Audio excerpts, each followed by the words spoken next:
Hello and welcome to Investment Insight. Before we begin, make sure to subscribe and hit the like button. Now let's break down what's happening in the markets today in a clear and simple way. If you want to know who is actually winning the global AI war right now, you really shouldn't be looking at, lines of code on a computer screen. Right, absolutely not. Yeah, you should be looking at, like, a farmer in Spain who's literally fighting a tech giant over a water pipe. Today, we are taking a deep dive into the actual source material and stripping away the software magic, the chatbots, all the algorithms. We're looking at the cold, hard, physical bottlenecks of the AI boom. It's so easy to get blinded by all the hype. Oh, totally. But if you are seriously putting your money into this space right now, you cannot afford to ignore the physical reality. We are looking at a really fascinating high-stakes split in how AI is rolling out globally. On one hand, recent analysis details how China is aggressively cornering the market in the developing world of the global south. Right. And on the other hand, we're going to look at the massive, messy fights breaking out right here in the U.S. and across Europe over just the raw electricity and water required to keep these machines running. Yeah, the conversation has, it's fundamentally shifted. We aren't really just asking what artificial intelligence can do anymore. The market is now desperately asking what it physically takes to run it. Yeah. And, more importantly, whose backyard is going to bear the brunt of all that infrastructure. Sure, exactly. Understanding of that divergence is really the key to figuring out where the actual value is being created in this next phase of the tech cycle. So let's tackle the global chessboard first. There is this very persistent myth floating around American financial circles right now regarding China's strategy in developing nations. Yeah, the tiny AI myth. Right. The assumption is that Chinese AI is winning simply because they've managed to shrink it. The story goes that they've built these tiny, lightweight models that fit on cheap smartphones, and, that's why poorer countries are just buying them up. But looking at the latest data, that narrative completely falls apart, doesn't it? It completely falls apart. It represents a fundamental misunderstanding of both the underlying technology and, frankly, their economic strategy. The data clearly shows that China's flagship models are not inherently small at all. Really? Yeah. Let's look at DeepSeek V3, which is one of their most prominent models right now. According to the official GitHub repository data, it is a massive piece of software containing 671 billion parameters. Wow. Yeah, to put that in perspective, that is a heavy-duty, large-scale model designed for serious enterprise use. It is absolutely not some toy for a budget smartphone. But they are using a specific architecture called a mixture of experts structure. Hold on. Mixture of experts. 671 billion parameters. I know we follow tech closely on this deep dive, but you kind of lost me there. If the model is that massive, how is it running cheaply enough for businesses in emerging markets to actually afford it? Okay, so think of it like a massive state-of-the-art hospital. The hospital has thousands of specialists, neurologists, cardiologists, pediatricians, right? Yeah. If you walk into the emergency room with a sprained ankle, the hospital doesn't send all 1,000 doctors to look at your foot. That would be a very crowded room. Exactly. And incredibly expensive and inefficient. They just send the one orthopedic specialist you need. Okay, makes sense. Traditional AI models often act like that first scenario. They push your prompt through almost the entire massive neural network, consuming just huge amounts of computing power. A mixture of experts model, however, acts like the efficient hospital. Oh, I see. It acts as a router, looking at your prompt and only waking up the specific expert circuits needed to answer that particular question. Out of those 671 billion parameters, it only actually activates about 37 billion per token when generating a response. Okay, that is a brilliant way to conceptualize it. So let's unpack this for a second. It's not like they're selling a tiny, weak, smart car instead of a heavy-duty truck. They are selling a massive truck, but it has, like, a smart engine that shuts off all the cylinders it doesn't need, so it runs on a fraction of the gas. Yes, which perfectly illustrates their real advantage here. Deployment economics. When businesses in the global south are looking to adopt AI, they aren't usually chasing the absolute bleeding edge of trillion-parameter models that require, a billion-dollar supercomputer to run. Right. They just want something that works. Exactly. They want flexibility, and they are intensely focused on the total cost of ownership, or TCO. They need a system that is highly capable, but doesn't require them to bankrupt themselves on energy bills and hardware just to run some customer service bots or logistics software. And the recent analysis points out that companies like Alibaba are heavily leaning into this flexibility, right? Take their Qwen 3 models. Alibaba Cloud specifically engineered these with hybrid thinking and non-thinking modes. Yeah, that's a huge development. To translate that out of tech jargon for a second, imagine you hire an executive chef for a restaurant. Sometimes you need that chef to invent a brand new complex menu that requires deep, expensive thinking time. Right. But if you just need someone to chop 100 onions, you don't want to pay the chef's massive hourly rate for that. You want to flip a switch and just get it done quickly and cheaply. Alibaba is essentially giving local developers the ability to adjust the speed, the computing power, and the cost of the AI on the fly, depending on whether they need complex reasoning or just a quick repetitive task. The genius of that approach is that it allows a business in, say, Brazil or Mexico to scale their AI usage precisely to their budget and their current hardware limits. They aren't locked into a massive fixed monthly computing cost. But there is a much bigger strategic shift happening right now, like mid-April 2026, that completely changes the investment landscape. China isn't just letting foreign developers download the software for free anymore, are they? No, not at all. They are moving to a model called token exports and model as a service. Break down the mechanics of that for us, because that sounds important. This is the pivot that turns a cool piece of software into a highly lucrative utility. Historically, open source meant throwing the code out into the world and just hoping developers used it.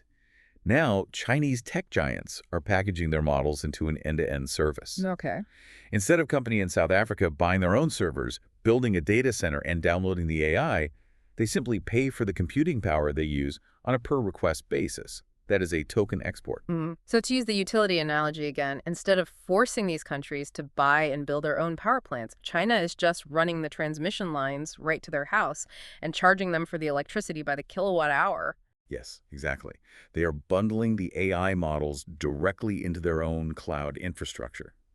Recent data shows Huawei Cloud aggressively expanding this model as a service, or MaaS, into 9 distinct markets. Wow, 9 markets. Yeah, including Saudi Arabia, South Africa, Mexico, and Brazil. A local business just logs into the Huawei Cloud, and models like DeepSeek or Qwen are instantly ready to deploy. There's no massive capital expenditure required. Okay, let me do a quick summary scope for you listening so we lock down this concept. The fundamental takeaway here is that China's competitive edge isn't just the AI code itself, it is the delivery pipeline. By bundling the software with their own cloud platforms and local telecom networks, they are making it impossibly cheap and frictionless for emerging markets to just plug into the system. And from a revenue standpoint, that ecosystem approach creates an incredibly sticky customer base.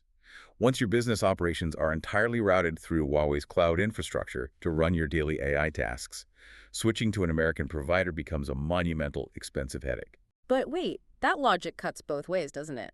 If the technology fundamentally relies on Chinese chips, especially considering reports that Alibaba and ByteDance are reportedly stockpiling next-generation Huawei chips to bypass U.S. export controls, isn't that a massive vulnerability for these developing nations? It definitely looks like one. I mean, if you run your entire national economy on a foreign cloud, aren't you just handing over your tech sovereignty to China? It seems like a total trap. What's fascinating here is that that's the exact assumption many Western analysts make. Right. But when you look at the policy movements in the Global South, they are acutely aware of this trap.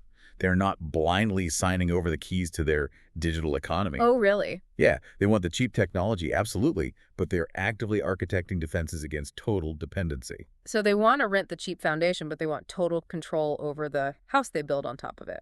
Perfectly said. If we look at the specific legal frameworks emerging, South Africa provides a perfect blueprint. On April 10th, they published a comprehensive AI policy draft.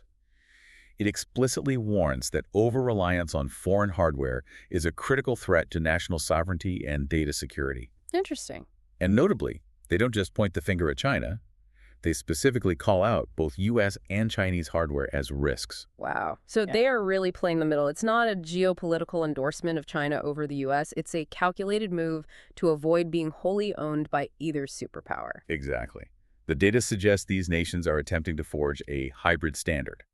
They want to take the highly efficient, cost-effective base layers provided by Chinese open-source models, but then legally mandate that the data privacy rules, the localized applications, and the regulatory oversight remain entirely domestic. Right. They're trying to extract the economic benefit of the tech without inheriting the geopolitical baggage. So if I'm looking at my portfolio right now, it's like we've all been obsessing over who is building the fastest, shiniest race car, completely ignoring the fact that there are no paved roads to drive them on yet. That's a great way to look at it. The real sticky money isn't in picking the winning AI algorithm. The money is in the companies paving the roads, the cloud service providers, the local telecom networks, the infrastructure partners that actually deploy the technology and manage the billing on the ground. Yes, the infrastructure layer is where the recurring revenue lives. The models themselves are rapidly becoming a commodity, but the network required to deliver them reliably is an incredibly valuable moat. Which brings us to the most fascinating pivot of today's deep dive. If the race is all about paving the roads and building the infrastructure, what happens when you run out of asphalt? Well, that's exactly what's happening. Yeah, while China is figuring out how to beam AI cheaply into foreign markets via the cloud, here at home in the US, we are colliding headfirst with a brick wall. We are slamming into the physical limits of our own electric grid. The physical reality of AI in North America is staggering, and it's a completely different narrative than what we see in the software-focused headlines.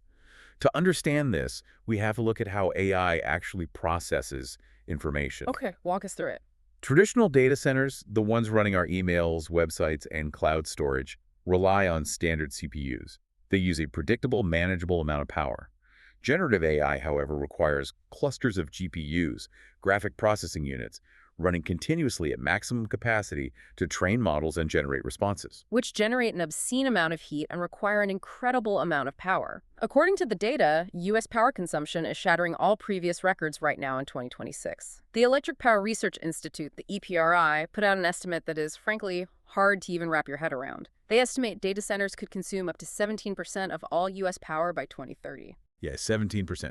For a single specific commercial sector to demand nearly a fifth of the nation's entire electrical output is just unprecedented. We are essentially trying to plug a 21st century technological revolution into a grid that was largely built in the mid-20th century. Here's where it gets really interesting for you listening. Imagine a new, incredibly wealthy neighbor moves onto your street. They decide to plug in 1 million industrial refrigerators in their backyard. That would definitely cause some issues. Right. Suddenly, the local transformer blows out, the utility company has to tear up the street to lay new, massive cables, and when your personal electric bill arrives, it is doubled just to subsidize the infrastructure upgrades for your neighbor. People would be outraged. You would be absolutely furious, and that is exactly what is happening with data centers in communities across the country right now. Everyday Americans are looking at their utility bills and realizing they are paying the hidden tax for trillion-dollar tech companies to run their AI. And that economic friction is translating directly into political friction. The sheer volume of power required has elevated this from a niche tech issue to a top-tier political liability, especially as we head toward the November midterms. Now, to be clear to you listening, we are looking at this purely from a market and policy perspective, not taking any political sides here. Our only mission is to follow the money and understand how regulations impact the market. Absolutely. Looking purely at the policy response, the current administration recognized the grid strain as a critical vulnerability. During his February State of the Union address, President Trump explicitly demanded that big tech companies begin generating their own supplemental power. Right. The mandate was essentially, you cannot continue to indiscriminately drain the public grid to fuel your private data centers. And the market reacted immediately to that pressure. By March 4th, the analysis shows that the major players, Google, Microsoft, Meta, Amazon, came together and signed what they're calling a ratepayer protection pledge. Yeah, that pledge is a formal public commitment from these companies to fund their own power generation and grid upgrades. They are promising that everyday citizens will not be forced to foot the bill for the new substations and high-voltage transmission lines required to sustain the AI boom. That's a huge shift. It is. We are already seeing them invest heavily in dedicated solar farms, battery storage, and even exploring small modular nuclear reactors just to secure independent power. Because they know that if they don't pay for their own power, the public backlash will result in severe regulations that freeze their expansion entirely. But electricity is only one half of the physical bottleneck. we need to talk about the water. Water is the silent, often overlooked constraint of the artificial intelligence industry. When you stack thousands of high-performance GPUs into a server rack, they produce temperatures that traditional air conditioning simply cannot handle. Right, you can't just put a fan on it. No, you can't just blow cold air over them anymore. The thermodynamics literally don't work. The industry has had to shift to liquid cooling systems, which require massive, continuous flows of water to absorb and carry the heat away from the chips. And the sheer volume is terrifying. The latest projections show that North American data centers will consume nearly 1 trillion liters of water in 2025 alone. 1 trillion liters. It's an insane amount. To put that in human terms, that is roughly equivalent to the entire annual water consumption of the city of New York. All of it, just to keep computer servers from melting down. Exactly. And when you grasp that scale, the local pushback makes perfect sense. We often dismiss NIMBYism, not in my backyard, as people just not wanting a noisy building nearby or having an irrational fear of AI terminators. Right. But this pushback is intensely rational. If you live in a region prone to drought and a tech company wants to evaporate millions of gallons of your local reservoir every month, you're going to fight back to protect your drinking water and your agricultural resources. And that anger is no longer just theoretical complaining at town hall meetings. It is fundamentally altering state law. The breaking test case here is happening in Maine. On April 14th, the Maine state legislature passed a bill for the first statewide moratorium on new data centers over 20 megawatts until late 2027. And to give some context to that number, 20 megawatts is not a small incidental server closet in an office building. No. It is a dedicated industrial-scale facility. A single megawatt can power hundreds of homes, so a 20-megawatt facility represents a significant draw on local resources. So Maine has legally frozen the construction of these massive data centers so they can study the grid and water impacts. Now, as of our recording, it is currently awaiting the final signature from the state's Democratic governor, Janet Mills. But the mere fact that it cleared the legislature proves that Main Street's anger is a variable that the AI models simply didn't calculate.